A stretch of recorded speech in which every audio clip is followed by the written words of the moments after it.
नमस्ते। आजको यस भिडियोमा हामी युनिट 15 मा रहेको पिपल एन्ड प्लेसेस नामको जुन च्याप्टर रहेको छ क्लास 10 को त्यस अन्तर्गतको हामी reading first me at the beginning of life जिन्दगीको सुरुवातीमा म भन्ने जुन पाठ रहेको छ झमक कुमारी घिम्रेवाला त्यस च्याप्टरको हामी कम्प्लिट नेपाली एक्सप्लेनेसन गर्नेछौँ र हरेक पिङ्क वर्डहरूको वर्ड मिनिङ पाउनुहुनेछ भने च्याप्टरमा भएको थप जति पनि डिफिकल्ट वर्ड छ सबैको वर्ड मिनिङहरू पाउनुहुनेछ।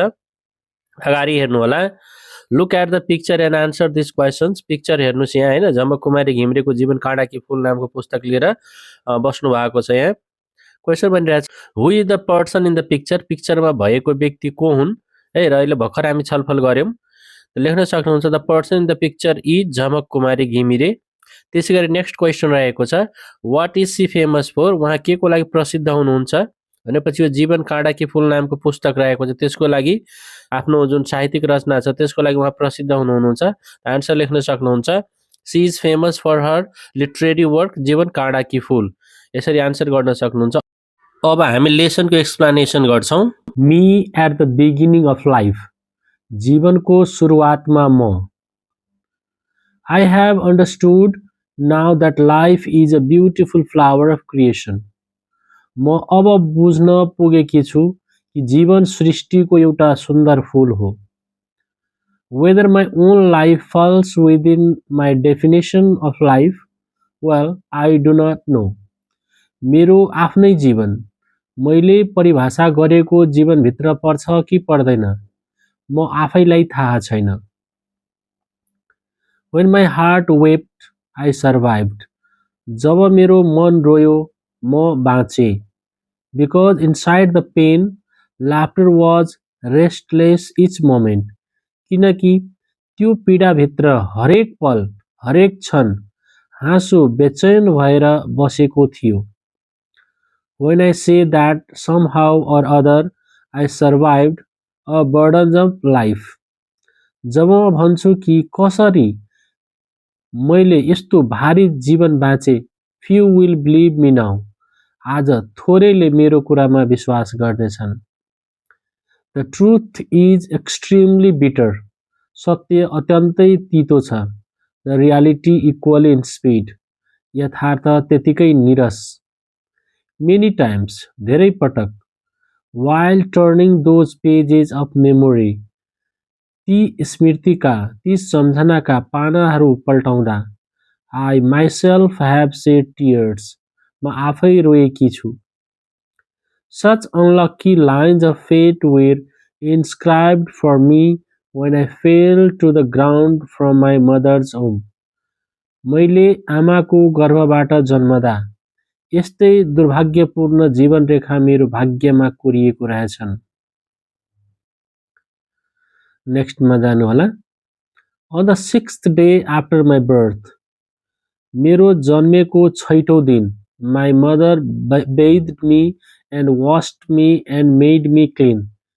मेरी आमाले मलाई नुहाइदिनु भयो, सफा सुग्घर पारिदिनु भयो, and put me to sleep with an exercise book and a pen under my pillow. र मेरो सिरानी मुनि कपी र कलम राखेर सुताउनु भयो। It was a folk belief that त्यो एउटा जनविश्वास थियो कि fortune would write my line of fate on that night. त्यही रात नियतिले मेरो जीवन रेखा लेख्छन् भनेर। Mother, you wanted fortune to draw a good line of fate right across my brow. आमा, तपाईँ चाहनुहुन्थ्यो कि भाग्यले मेरो निधारभरि राम्रो जीवन रेखा कोरिदियोस्। But that was just your belief. तर त्यो केवल तपाईको विश्वास मात्र रहेछ। Yes, हो, fortune did not draw my line of karma well that night. त्यस रात भाग्यले राम्रो कर्म रेखा पनि कोरिदिएन। Nor did it write a good line of fate. र राम्रो भाग्य पनि लेखेन। Time had filled my pockets with packages of ill fortune. समयले मेरा पोल्टामा दुर्भाग्यका पोकाहरूले भरिदिए। I was a girl who had been dropped by fate, म नियतिले लुटिएकी एउटा केटी थिएँ। Who had neither the sweetness nor the joy of life, जसको जीवनमा न त मिठास थियो न त केही खुसी र आनन्द। So how could life be as I had imagined, त्यसैले मैले कल्पना गरेको जस्तो जीवन कसरी हुन सक्थ्यो। In the end I had to live and so I did, आखिर मलाई बाँच्नै पर्ने थियो र म बाँचे। But I lived as if there was no difference between the life of an animal and the life of a human being. तर म यसरी बाँचे मानव पशुको जीवन र मानवको जीवन बीच कुनै अन्तर थिएन। The only difference was that even though I lived an animal's life, मैले जनावरको जस्तो पशुको जस्तो जीवन बाँचे पनि एउटा कुरा चाहिँ फरक पक्कै पनि थियो। I ate rice, that was all. म भात खान्थे, बस त्यतिकै फरक थियो। A life without the invisible sympathies and sensations of the human heart. मानवीय मनभित्रको माया र अनुभूतिविहीन जीवन, which has no heart, no color, no individuality, जसमा न पीडा, न रङ्ग, न पहिचान थियो कुनै। Perhaps only a few people get through this condition. सायद यस्तो अवस्थामा एकदमै थोरै मानिसहरूले मात्र भोगेका होलान्। यस्तो अवस्था थोरै मान्छेहरूले मात्र बिताएका होलान्। A poet might want to write a beautiful poem about escaping from this kind of life. कुनै कविले यस्तो जीवनबाट मुक्त हुने सुन्दर कविता लेख्न चाहला। Some sensitive person might like this story. कुनै संवेदनशील मानिस यो कथा साह्रै मन पराउन सक्ला। But at that time, my life was such a burden that it hurt me. र त्यो बेला मेरो जीवन मलाई पीडा दिने ठूलो बोझ जस्तै थियो। And it had become hard to endure the pain. र त्यो पीडा सहन एकदमै गाह्रो भइसकेको थियो। In everyone's eyes, I was someone who had been cursed by the gods. सबैको नजरमा म देवताले श्राप दिएको मान्छे जस्तै थिएँ।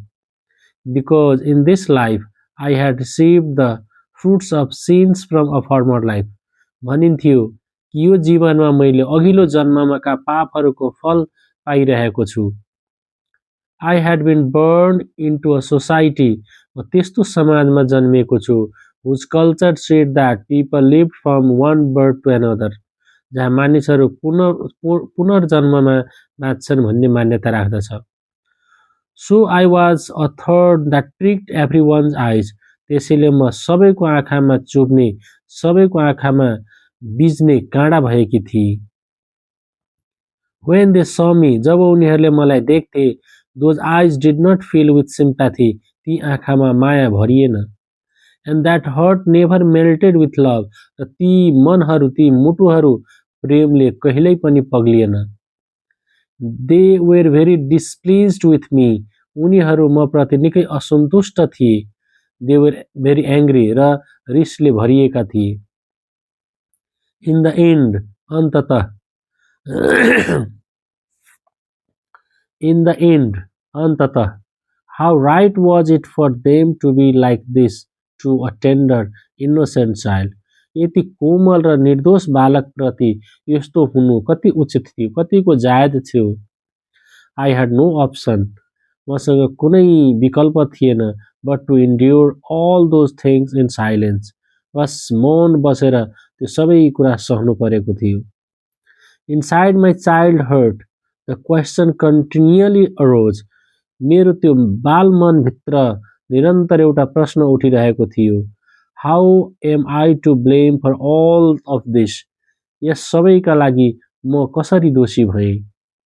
I had no medium through which to express this. मसँग यो व्यक्त गर्ने कुनै माध्यम थिएन। No language, no way of indicating through gestures, no power to utter it. न भाषा थियो, न हावभाव थियो, न यो कुरा व्यक्त गर्ने, आवाज निकाल्ने शक्ति नै थियो। I had life, मसँग जीवन थियो and that was all बस त्यतिकै and the little breath that was tangled with it र अनि त्यससँग गाँसिएको अलिकति सास थियो how suffocating was my life कति निसासिदो जीवन थियो त्यो मेरो there was no exit from it anywhere जसको कुनै निकास कतै थिएन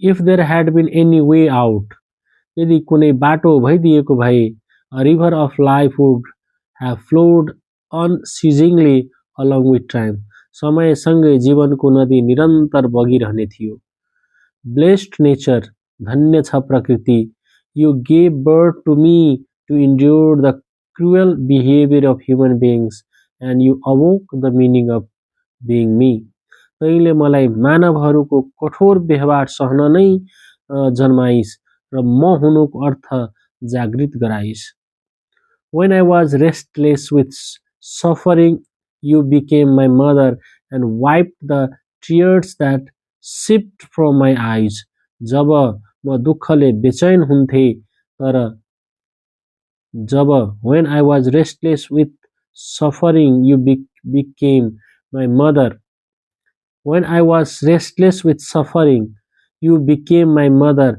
and wiped the tears that sipped from my eyes जब म दुःखले बेचैन हुन्थे त मेरी आमा बनी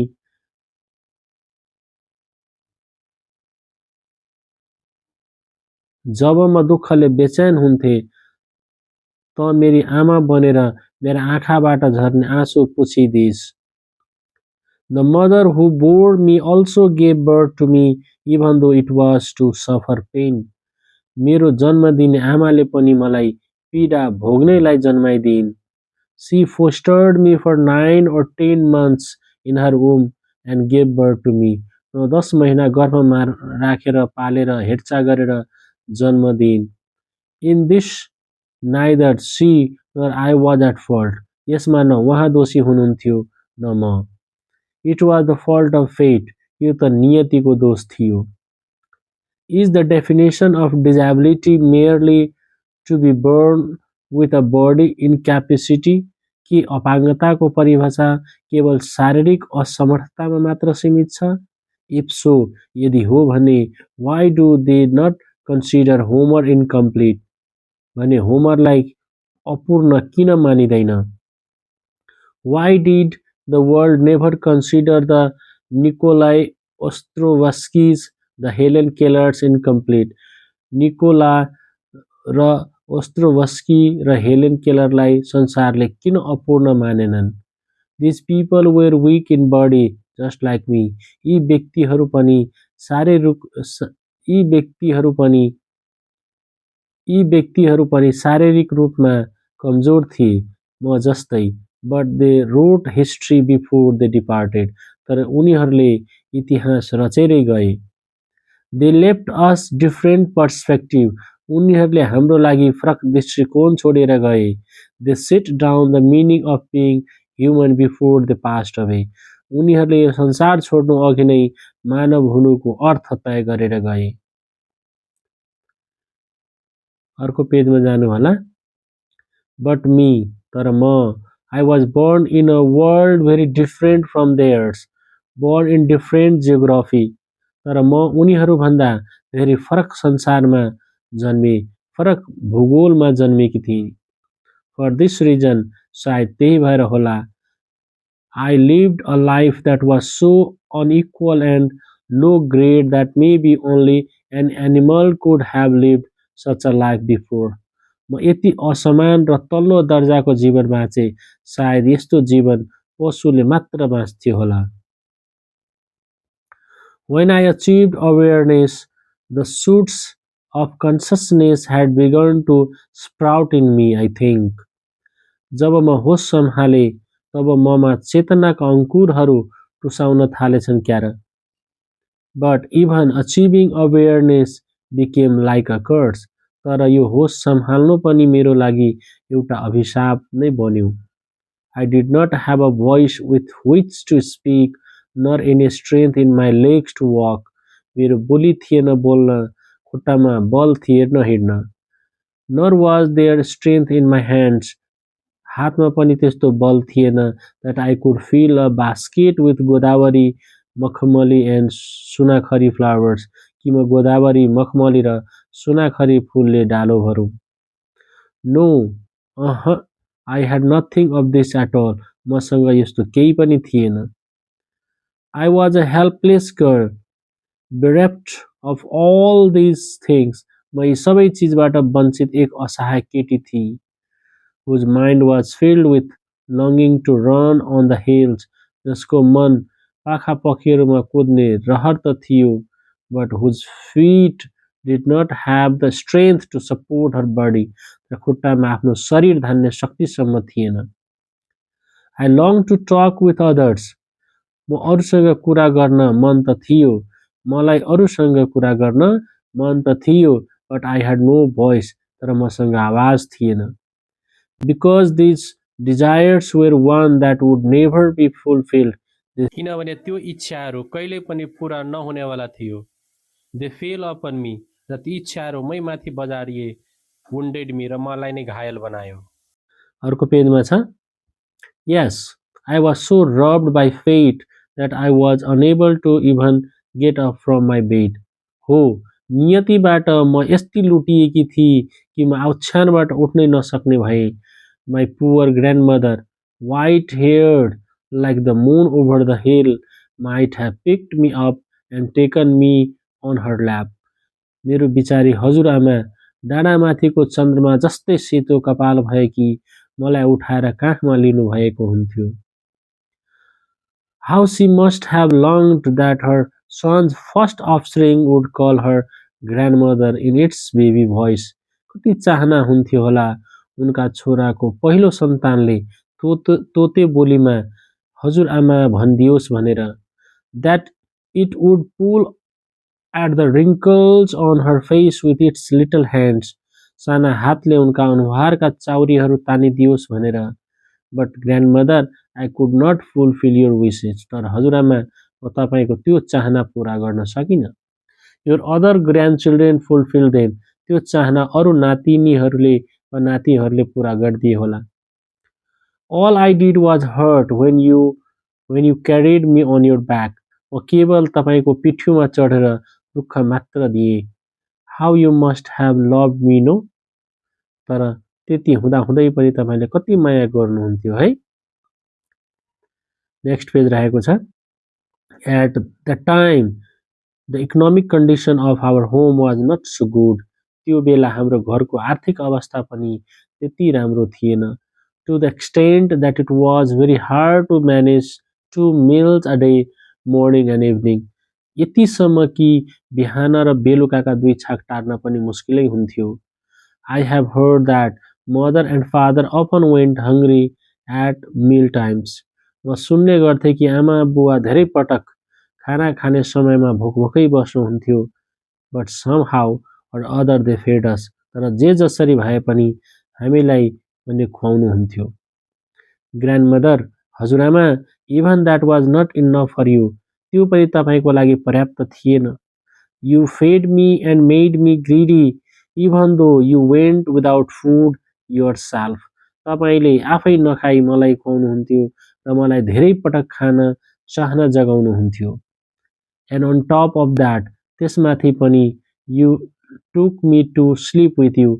मलाई तपाई आफैसँग सुत्न लाग्नुहुन्थ्यो. त्यसमाथि तपाई मलाई आफ्नो साथमा सुताउनुहुन्थ्यो.